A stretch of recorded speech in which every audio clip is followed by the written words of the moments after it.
Well, of course that happened.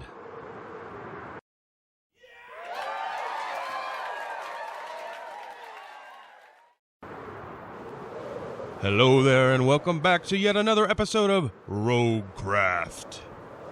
2 episodes ago, we made a flower farm and a mini cocoa bean farm. Last episode, we made a second flower farm, this time in a flower biome, and a cactus farm in one of the pyramids.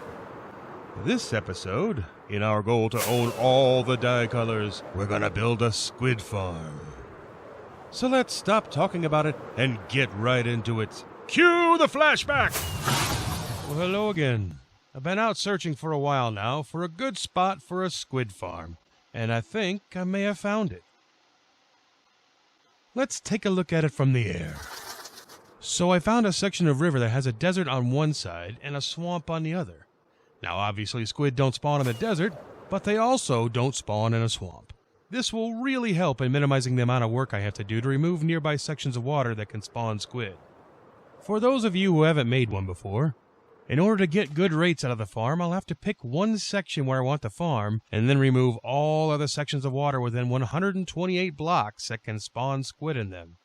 This is a lot of work if you don't pick a good spot.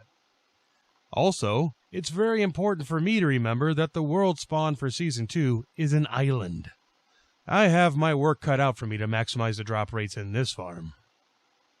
So the area I'll be focusing on is this little section in the middle, and I won't even be using all of that. So I'll need to remove that river section to the north, and the small one to the south, and maybe some of the river section over by that patch of lava on the other side of the swamp.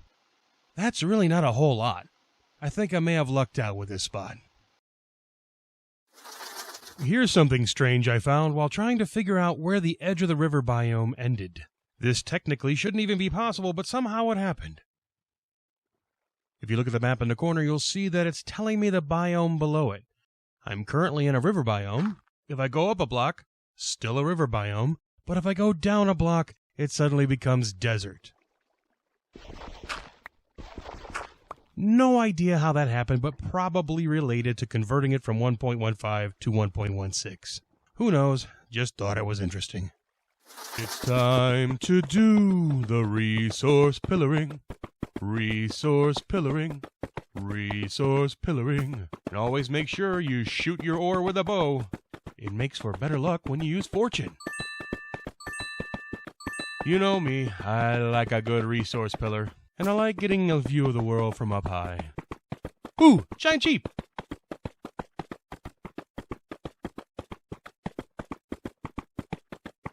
And here we go!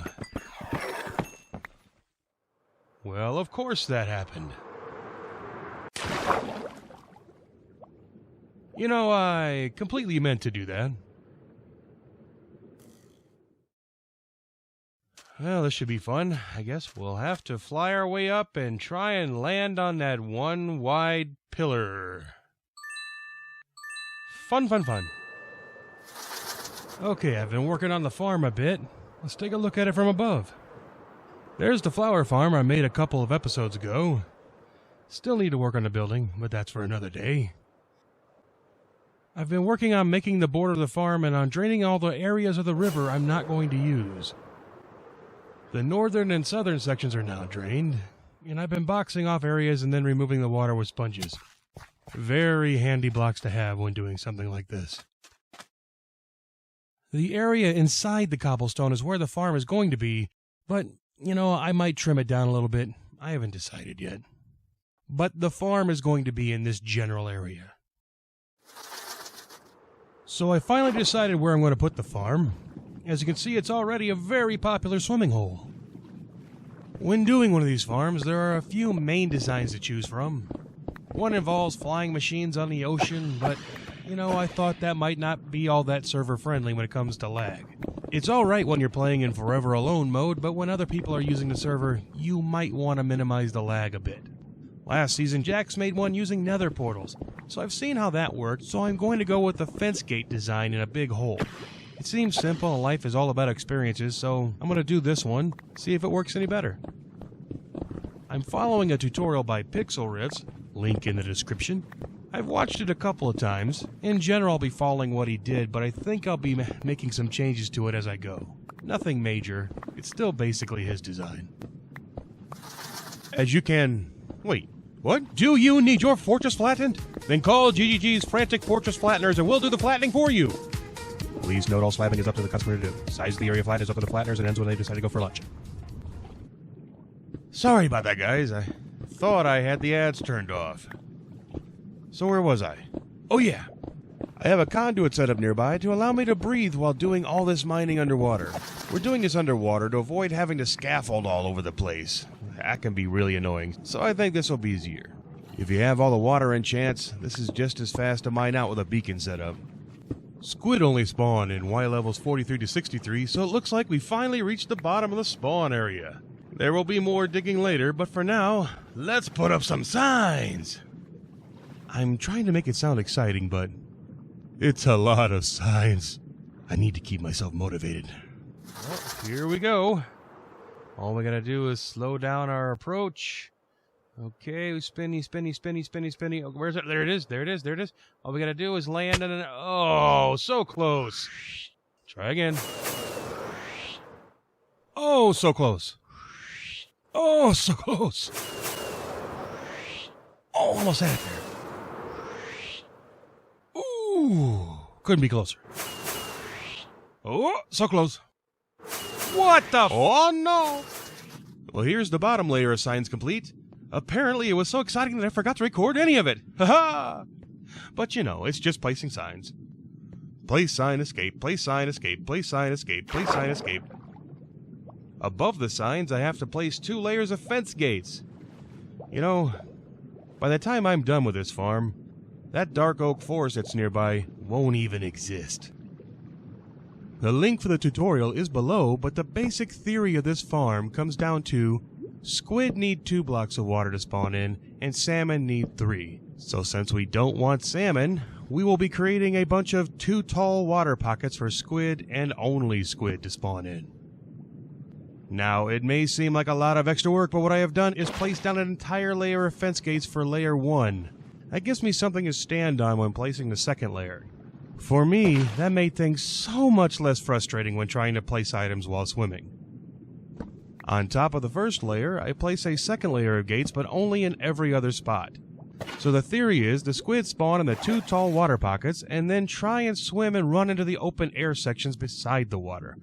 Then they either fall all or part of the way down, but eventually they all fall to their doom. So you're seeing me break out all the extra fence gates and probably thinking, that's a lot of extra work, but this is why I put them in to begin with. So I can do this crouch swim thing and place blocks quickly and easily. It just works best for me. May not be faster, but it is less irritating. And that's important. Oh, come on. Do you need your fortress flattened? Then call GGG's Frantic Fortress Flatteners and we'll do the flattening for you. Please note all slabbing is up to the customer to do. Size of the area flat is up to the flatteners and ends when they decide to go for lunch. I really need to remember to turn that ad thing off. The reason you see me waterlog some of the gates is because you have to remember I'm swimming in flowing water. When I place the second layer of signs, it will remove all the water from the fence gates, so I have to place water sources where I want the squids to appear later.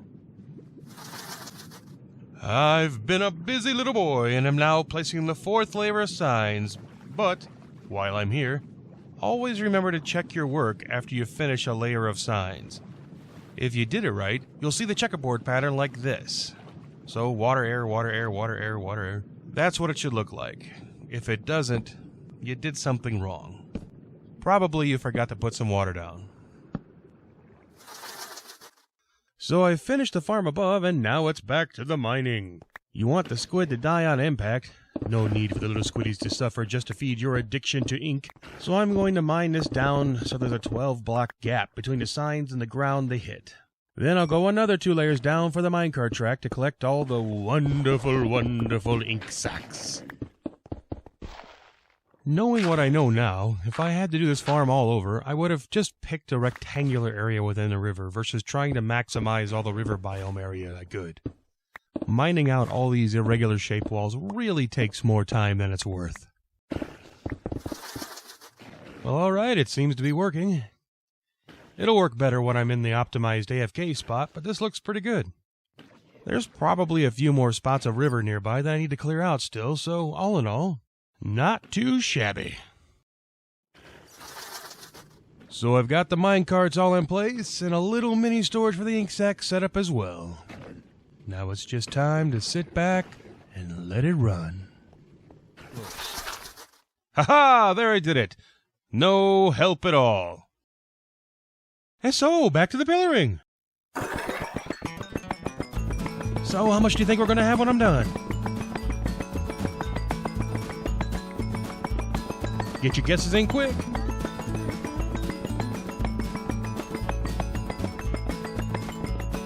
Almost done.